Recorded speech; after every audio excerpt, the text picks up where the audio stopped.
বর্তমান বাথরুমের লো ডাউন টাঙ্কির ভিতরে যে বল কক থাকে, এই বল ককের পূর্বের যে সিস্টেম সেটাই মূলত আজকের এই বল কক।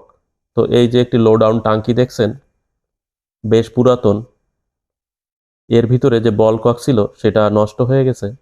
এ কারণে এই মডেলের আরেকটি বল কক নিয়ে আসছি, যেটা সাইড থেকে পানি ঢুকবে। বর্তমান লো ডাউন টাঙ্কির বল কক মূলত খাড়া থাকে এবং লো ডাউন টাঙ্কির নিচের থেকে কানেকশন পাইপের মাধ্যমে টাঙ্কির ভিতরে পানি রিফিল হয়।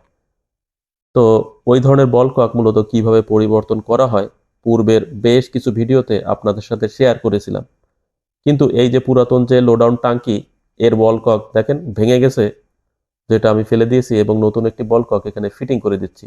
বলটা যখন উপরের দিকে উঠে যাবে পানির সাথে, তখন মূলত পানি বন্ধ হয়ে যাবে বা রিফিল অফ হয়ে যাবে, অটো কাট হয়ে যাবে।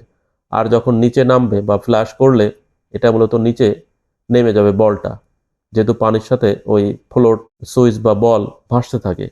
যখন নিচে চলে যাবে তখন আবার রিফিল শুরু হবে, অটোমেটিকভাবে রিফিল করবে এবং অটোমেটিকভাবে বন্ধ করবে, পানি বন্ধ করে দেবে, যেটাকে অটো কাট বলা হয়।